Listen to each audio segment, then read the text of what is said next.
Olá, e aí meus amigos, tudo bom? Aqui estamos nós em mais uma semana com esse podcast maravilhoso que é o Sessão às 6. Pra quem não me conhece, muito prazer e sejam todos bem-vindos. Meu nome é Lucas Ribeiro e hoje a gente vai bater um papo bem legal, talvez um pouco controverso, sobre o mais recente filme do grande diretor Martin Scorsese nos cinemas chamado Assassinos da Lua das Flores, que tem tudo para ser uma das grandes apostas do Oscar 2024. E hoje a gente vai falar com spoilers sobre um monte de coisa, tá? Os pontos altos e baixos da história, se de fato tem chances nas premiações e se sim, em quais categorias, o elenco, a duração. Esse é um dos filmes mais longos que eu já vi no cinema. Pra quem não sabe, tem quase 3 horas e meia, então também tem isso. Mas se você aí gosta de podcasts com essa pegada, todo episódio uma produção diferente, nos segue nas redes sociais, onde sempre aviso quando novos episódios são lançados. E sem contar que fica mais fácil trocar uma ideia com vocês. No Instagram estamos como @sessãoas6, no TikTok como @podsessãoas6 e também estamos no YouTube como podcast Sessão às 6 mesmo. Compartilhar esse episódio para quem vocês conhecem, que gosta do Scorsese, o DiCaprio, também ajuda super esse projeto a alcançar mais pessoas, tá bom? Bora então começar o papo com spoilers e espero muito que gostem, bora lá! A sinopse é a seguinte: os assassinatos dados a partir de circunstâncias misteriosas na década de 20, assolando os membros da tribo Osage, acaba desencadeando uma grande investigação envolvendo o poderoso J. Edgar Hoover, considerado o primeiro diretor do FBI. Como falei agora, é dirigido, produzido e coescrito por Martin Scorsese, que já fez diversos filmes, como O Irlandês, para Netflix, inclusive foi um dos primeiros podcasts que eu já fiz lá em 2020. Também Taxi Driver, Cassino, O Aviador e por aí vai. Vale lembrar também que Assassinos da Lua das Flores é baseado em um livro de mesmo nome do autor David Grann, tá bom? Baseado em fatos reais. E quem quiser conferir o filme, ele atualmente está em cartaz nos cinemas, eventualmente indo aí ou para Apple TV Plus ou para Paramount Plus, um desses dois, ao que tudo indica. Olha, sendo bem sincero com vocês, eu tava zero ansioso pra esse filme. O trailer foi bom, eu curti, mas filme meio faroeste, não é a minha vibe. E eu não curto o tema máfia também, e quase todos os filmes do Scorsese que eu vi têm ou são voltados pra máfia criminosa dos Estados Unidos. Então minha relação com esse diretor é de uma certa admiração e respeito, sim, pelos filmes super bem produzidos, pela qualidade técnica que é investida, em cada produção sua, mas geralmente seus filmes não me entretêm muito. Inclusive, minha crítica do Irlandês falei exatamente a mesma coisa. Tanto que os filmes dele que mais gostei são justamente os que fogem dessas propostas, né? Tô falando de quais? A Invenção de Hugo Cabret e Ilha do Medo, que também tem o DiCaprio, né? Mas falta ver vários outros ainda, com certeza. Nem tô perto de terminar de assistir todos os seus trabalhos. Ou seja, indo pro cinema fui com a mente mais aberta possível, mas a verdade era que não tava esperando muita coisa em termos de uma história super cativante que me prendesse do início ao fim. Tá, mas e aí? Bom, ruim, mediano? Vamos começar pelos pontos positivos, né? Sempre bom. Pra quem não sabe, só dando uma contextualizada maior do que o que foi mostrado na sinopse. O filme se desenvolve em torno da trama principal, que são os assassinatos em Oklahoma na década de 20, contra a tribo indígena Osage, e isso não coincidentemente logo após a descoberta de petróleo nessas suas terras, Uma coisa que me atraiu foi que em uma parte considerável da narrativa, Scorsese traz uma vibe bem drama de mistério mesmo, em que todos os personagens estão ali se perguntando quem é o responsável, sendo que eles escolhem deixar óbvio para o público, Desde cedo a gente já sabe quem tá por trás, justamente para ter acesso à família dessa tribo e consequentemente suas riquezas, Então, você trazer essa perspectiva dos criminosos versus o lado da lei e da justiça, posteriormente ganhando vida ali pelos policiais, foi interessante. Pra mim, o mais óbvio nesse cenário seria focar nos personagens que estão perdendo amigos e familiares, Mas como o destaque foi pros criminosos e suas motivações, me remeteu um pouco àqueles filmes sobre sei lá, ladrões de banco, assassinos de aluguel, essas coisas. Então, foi uma escolha interessante, apesar de que, mesmo vendo o que eles fizeram, ainda assim eu teria ido pelo lado de focar na tribo indígena e essa jornada toda de dar a volta por cima e fazer com que a justiça seja feita. Mas já já a gente fala mais disso, a gente ainda tá nos pontos positivos. Eu realmente curti essa estética mistério de assassinato, mesmo com ele já contando logo de cara quem são os responsáveis.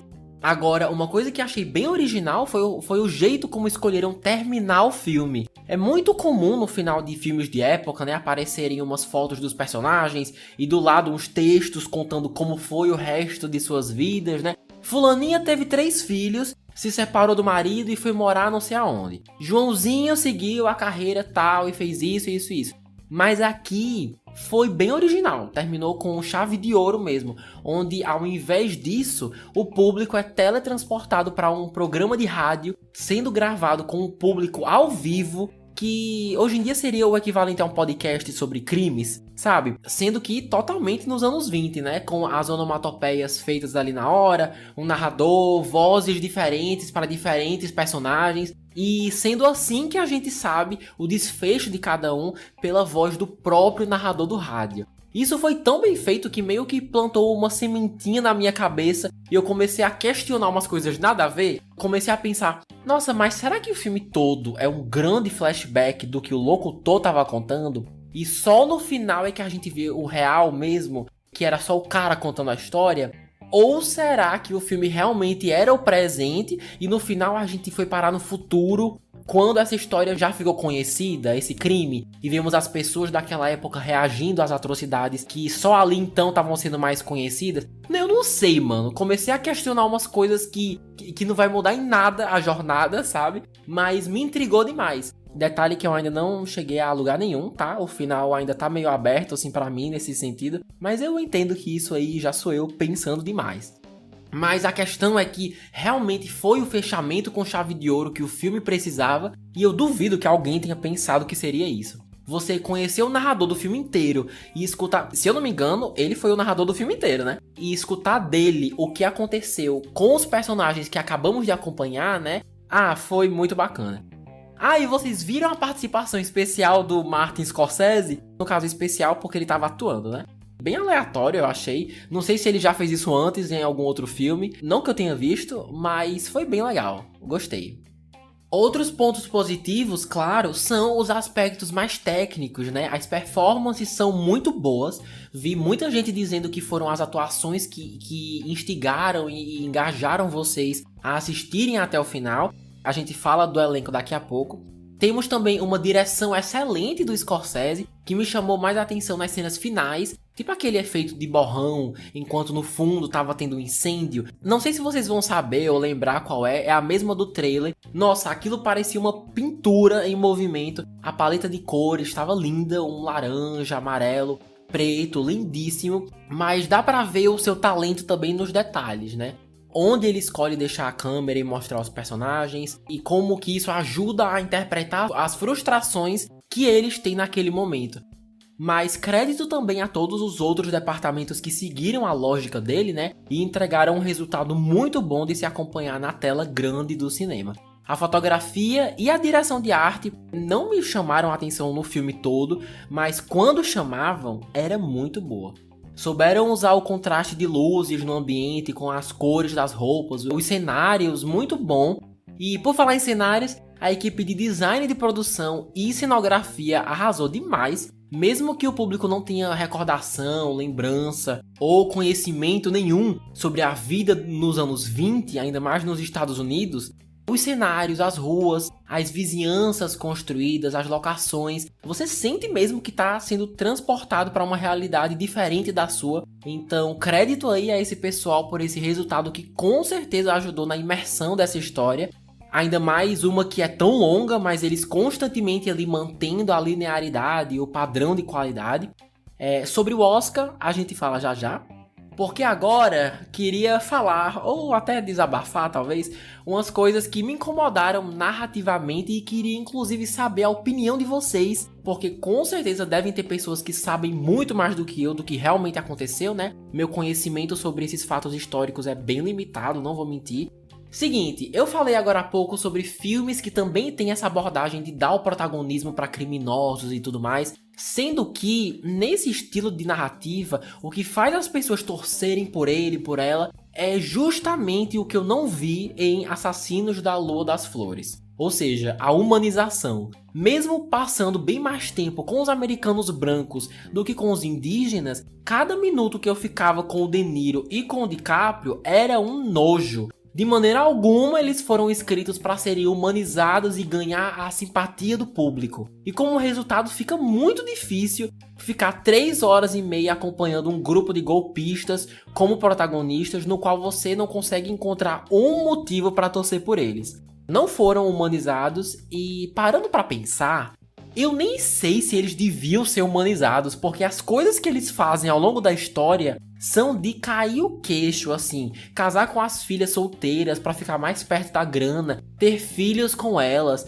e depois envenenar a esposa pro cara ficar com os bens. Então talvez humanizar esse tipo de pessoa, talvez deixasse o filme ainda mais polêmico do que já é, né?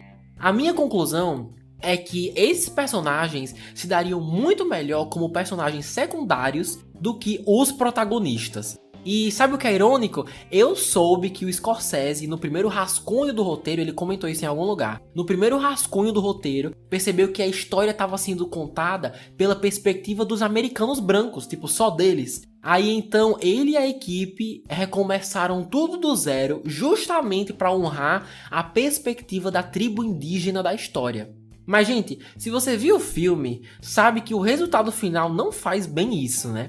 Repetindo, não pesquisei detalhes do que realmente aconteceu, meu conhecimento sobre tribos indígenas, ainda mais americanas, é muito limitado, chega a ser uma vergonha, inclusive, mas só de analisar esse filme, você fica chocado como 99% dos indígenas são passivos.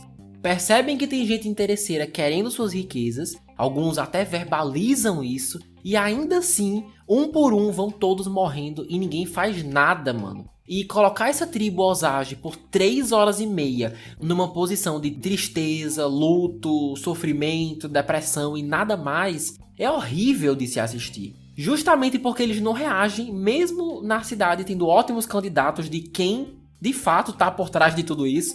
Eu sei que pra gente vendo o filme, né, olhando de longe, acaba ficando óbvio logo de cara. Ali nos anos 20, não sei se foi bem assim, provavelmente não. Mas a questão é que, no final das contas, eu não acredito que a versão final, a versão do roteiro que Scorsese e sua equipe ficaram super satisfeitos, de fato honre e traga a perspectiva dos Osage com dignidade, sabe? Se os indígenas realmente fossem os protagonistas dessa história e o roteiro os permitisse tomar mais atitudes com o que estava acontecendo ali com eles, eu tenho certeza que a história seria mais interessante de se assistir.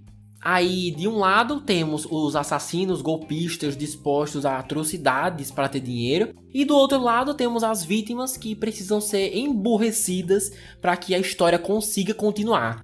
E assistir isso dói, mano. Dói pelo tema que escolheram trazer, claro, e essa dor eu sei que é intencional, mas a dor que eu tô falando aqui é a do público de ter que assistir tantos personagens ao mesmo tempo, em que uma quantidade bem generosa é de pessoas burras, né? Infelizmente. Eu não queria ter que dizer desse jeito, mas elas basicamente estão ali para servir a história e nada mais.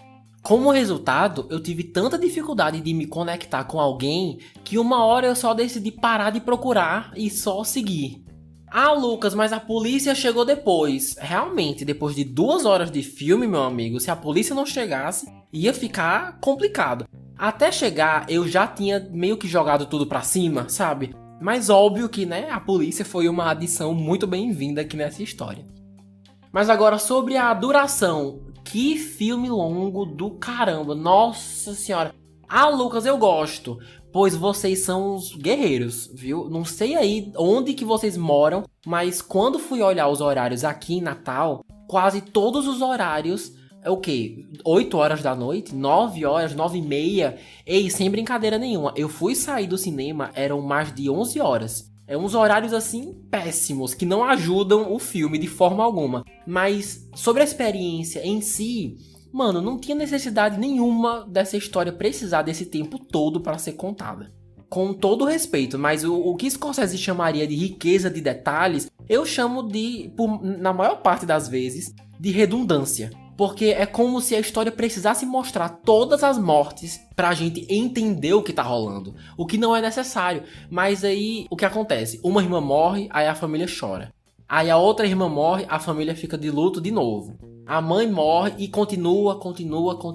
Se o roteiro se permitisse ser mais dinâmico, a duração seria bem menor e com certeza a proposta do filme não precisaria mudar para isso acontecer. Os comentários seriam os mesmos, as atuações, o figurino. Uma parte de mim acha que isso é só coisa do Scorsese mesmo, que já tem uma fama de fazer filme longo. E assim, se tem gente que curte, beleza. Mas às vezes, como é o caso aqui, parece ser uma dificuldade a mais, quase gratuita, pro público mesmo na hora de ir pro cinema. Quando a história se mostra que veio de um jeito que você nota que faz sentido ter mais de 3 horas de duração, aí beleza. Mas não foi o caso aqui. Tipo Avatar: O Caminho da Água, nossa, um começo, meio e fim, que pra mim casou bem com o tempo que teve. Então não é algo que eu abomino de graça, sabe? Mas aqui foi pesado. Vi uns comentários bem interessantes dizendo que se fosse um pouquinho mais longo, podiam repartir em episódios e transformar em uma minissérie, o que eu acho que seria uma ótima ideia. Não sei se seria da vontade do Scorsese, provavelmente não, mas que seria bem mais acessível, isso sim. Agora bora falar dos personagens, na verdade de uma dupla, queria destacar aqui. Leonardo DiCaprio, que faz o marido americano interesseiro, sem coração, Ernest, e Lily Gladstone, que faz Molly, a esposa indígena da tribo Osage. Sendo bem direto ao ponto, atuações aqui excelentes. Mesmo não tendo o tempo de tela que o DiCaprio tem, Lily Gladstone consegue ali encontrar seus jeitos para intrigar, se destacar, mesmo estando ao seu lado, né? O que é um feito maravilhoso. Eu não acho que é qualquer pessoa que consegue se destacar ao lado do Leonardo DiCaprio. Então assim, achei uma boa atriz, apesar de querer ter visto ainda mais dela. E o DiCaprio, na maior parte do tempo, confesso que não estava achando sua performance nada demais assim em relação ao que já vimos em seus filmes anteriores. Tava com dificuldade de ver alguma novidade ali, algum diferencial. Mesmo, claro, óbvio, fazendo um trabalho maravilhoso como sempre. Mas na última hora, quando a narrativa vai focando na polícia, descobrindo os podres ali da sua família, e ele é colocado mais contra a parede, de todos os crimes, as cenas de interrogatório, os tribunais, todas as suas ações e reações foram impecáveis. A linguagem corporal do cara é uma coisa completamente entregue ao personagem e é muito atraente ver isso. Mas agora, sobre seus personagens, aí a história dá uma mudada. Não curti nenhum dos dois, pelos motivos que já pontuei ali atrás. A quantidade de coisas que esse Ernest e o seu tio, interpretado pelo De Niro, conseguem se safar durante a história é chocante. Principalmente porque o filme não explica como isso é possível, além, claro, da inocência e ingenuidade dos indígenas, que acaba sendo uma justificativa bem meia-boca cá entre nós. Mas ele é um excelente personagem para se analisar sobre até que ponto as pessoas estão dispostas a ir para ter uma vida melhor, né? Para ter acesso a uma vida mais rica, com mais dinheiro. Agora, sobre a Molly, gente, quando essa mulher apareceu no começo da história, o jeito como foi apresentada, né? Alguém mais calada, que observa antes de falar, que não é boba, percebe muito bem o que tá rolando ao seu redor, sabe que seu status pode atrair gente interesseira.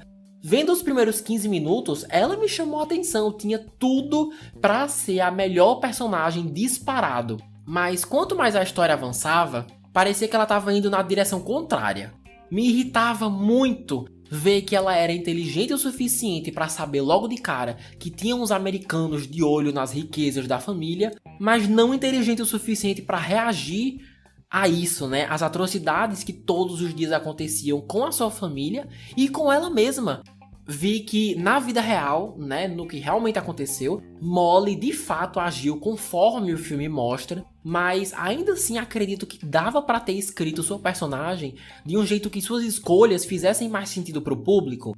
A mulher estava sendo envenenada pelo marido por meses, de um jeito incrivelmente sofrido de se assistir, e quando finalmente é encontrada e dá a volta por cima, ela corre de volta pra ele, umas coisas assim que por mais que eu tentasse entender, não conseguia.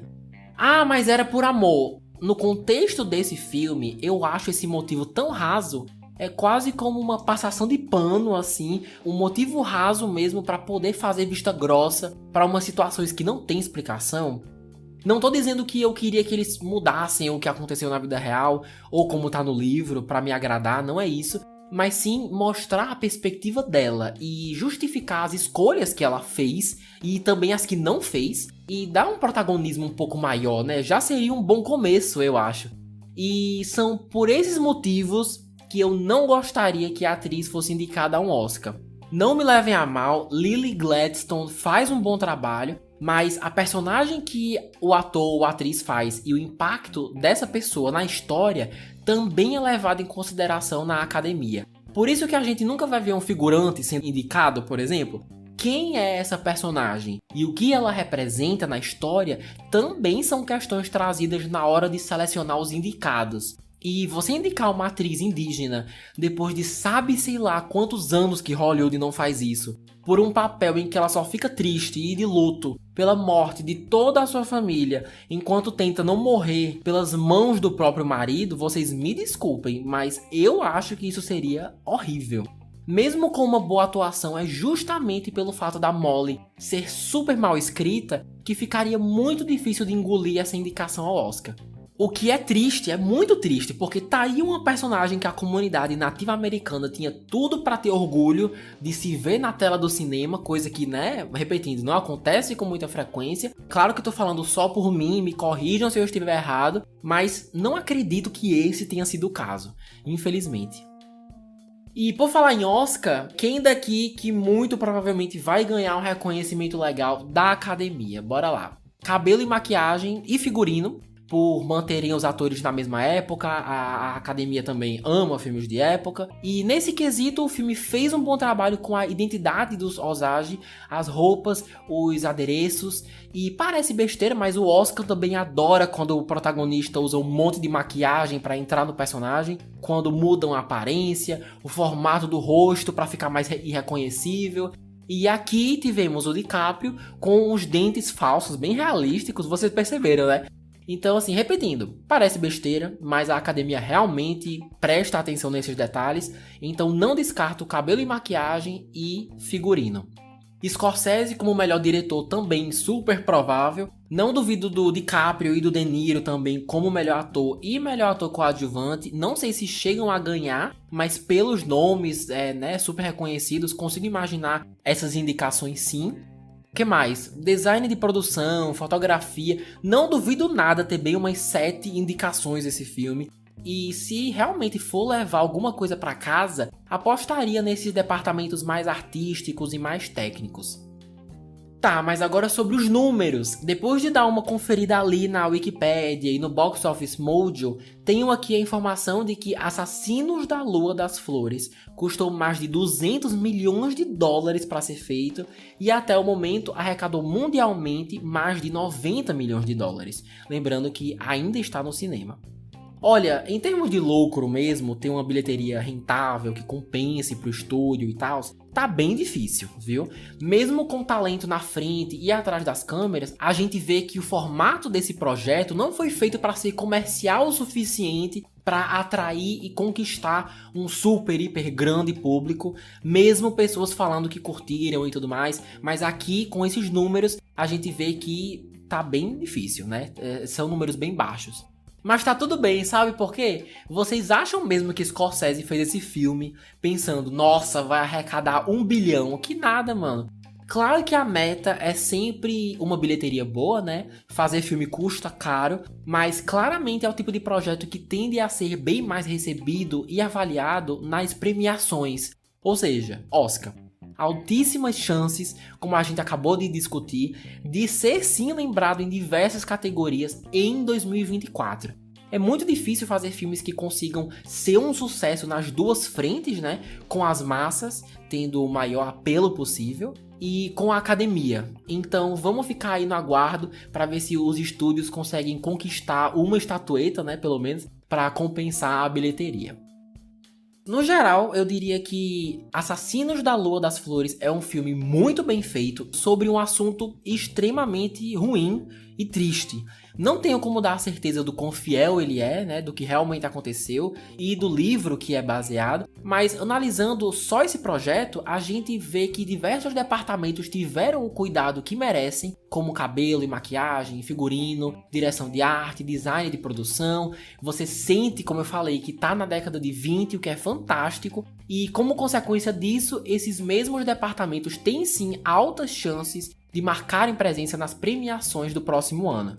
Mas confesso a vocês que me entreteu muito pouco esse filme e reconheço que parte do motivo é o gosto pessoal mesmo. Como falei no começo, o repertório do Scorsese não é algo que me atrai muito, mas as 3 horas e meia de filme também não ajudaram de forma alguma, uma duração, ao meu ver, extremamente desnecessária. E essa promessa de uma narrativa que seja centralizada nas comunidades indígenas e suas terras é algo que você não vê aqui. Continua sendo só isso, uma promessa. É uma promessa muito limitada porque acaba sendo às custas de personagens que na teoria tinham tudo para ter uma identidade marcante e inteligente, mas que na prática, para que a história possa andar, acabam sendo bem mal escritos.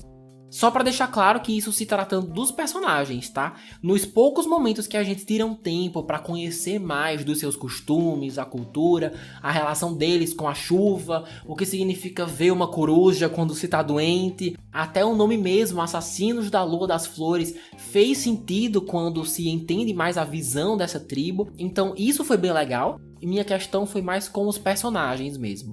Então, bora lá. Pra quem ainda não viu e tá na dúvida se vai ver, não veja, brincadeira. Se você já gosta dos filmes do Scorsese, aqueles bem longos mesmo, se você gosta de filmes, que mais? De faroeste, de época, bem centralizados nas histórias dos Estados Unidos, as chances de você gostar desse aqui são bem altas. Então, se é a sua vibe, divirta-se, avaliem aí o que compensa mais, ver no cinema ou esperar umas semanas aí até entrar em algum streaming. Mas para quem gosta de filmes do Oscar também e não perde um, prevejo esse aí entrando na lista de vocês assim que os indicados saírem no começo de 2024. Então, se liguem.